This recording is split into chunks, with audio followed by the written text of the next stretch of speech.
Hi, welcome to video 2.4b, more on the chain rule, and this will be the last video on section 2.4.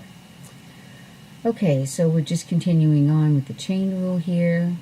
So again, you have to think of what this is. I would rewrite this first of all and with exponents, and then you have the sign of x to the 1/3, and here you have the outer function is you have the 1/3 power, the cubed root of sine x. So for your derivative, you have the outer function is the sine of a thing, so it's the cosine of the thing, times the derivative of the thing, plus, here the outer function is something to the third, so it's 1/3 times that something to the negative 2/3, and of course that's ugly, it's not plain old x, so times the derivative of that, and then we just rewrite it with radicals, and we move the negative exponents down, and then this is finding a common denominator. 67 through 74, evaluate the derivative of the function at the given point. So what this means is you really don't have to bother simplifying the algebra. All you have to do is plug in the number. So here we have, they want the derivative of this function at that point. So of course this is to the 1/5. The other function is the 1/5. The inner function is 3x cubed plus 4x. So you're going to have 1/5 of the ugly thing to the negative 4/5 times the derivative of the ugly thing, and we're evaluating that at 2. So I can plug the 2 in right away. This will go down and become the 5th root of something to the 4th, and then you replace all the x's by 2's. Do keep in mind that you can pull that 4 out. Nobody expects you to raise 32 to the 4th power and then take the 5th root of it. There is a property of radicals that allows you to take that exponent on the outside. So I have the 5th root of 32, which is 2. 2 to the 4th is 16, and then it reduces. And then they want you to do it on your calculator, and of course you know how to do that. Remember when x equals 2. 75 through 82, now they're going to take it one step further, find the equation of the tangent line, and then use your calculator to graph the function in the line, and use your calculator to find the derivative. Okay, so here's number 76. We have a product rule, and of course we have a chain rule because this is the square root of an ugly thing. We need a point and a slope. The slope, of course, is the derivative of the point they gave us. So I would look at the product rule by putting these parentheses, and then you have the first factor times the derivative of the second factor, which is where the chain rule comes in, 1/2 ugly thing to the negative 1/2 times derivative of ugly, and then plus the second factor times the derivative of the first factor, which is 1/3. Again, no need to simplify it algebraically. You're replacing x by 2. So you go through, this of course becomes over the square root of x squared plus 5, and etc., etc. You find out that the slope is 13/9, and of course the point was 2, 2. So there's the equation. Then they want you to graph the original function and that equation. You will have to send the 2 to the other side to isolate y. And then, of course, finding the derivative on the calculator is easy. 83 through 86, you're doing that with the calculator. Find the derivative at the point. Find the equation of the tangent line at the point. Graph the function. So you know how to do that. 87, 88, find the equation of the tangent line at the point, then use the calculator to graph it and the tangent line. Now this is by hand. Quite an ugly function. It's got an absolute value in it, so we break it up into a piece function. Remember, if the inside is positive or 0, we can drop the absolute values. If the inside is negative, we can drop the absolute values, but we have to put a negative in front of there. Okay, so the derivative will be a piece function. We don't really care about if x is less than 0 because we're finding it at the point 1, 1.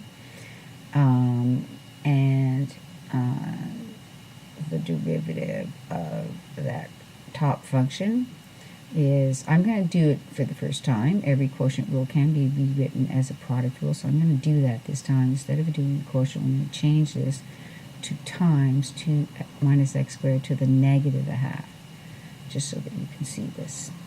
Okay, so we have first factor times derivative of second factor, which is, of course, chain rule, plus second factor times derivative of first factor.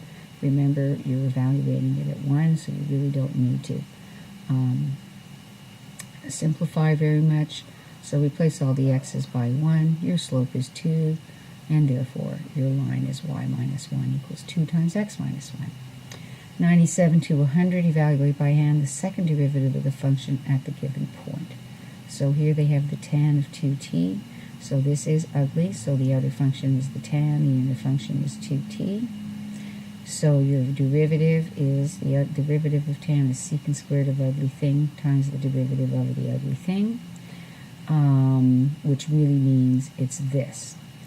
We're going to pull that square out here. So now you have 2 times ugly thing squared, which is 4 times ugly thing to the 1, times, then your middle function is the secant of, and then your inner function is 2t. So you have 4 times very ugly thing to the 1.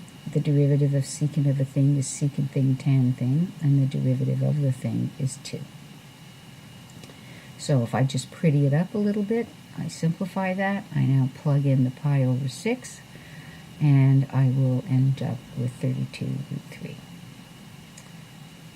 And 107 to 108, you're given numerical values. You know this is going to come up on the AP. And their derivatives and the given relationships, find the required derivatives. So here's an example. They give you g of 5, g prime of 5, h of 5, h prime of 5. And then they ask you, find f prime of 5 if possible for each of the following.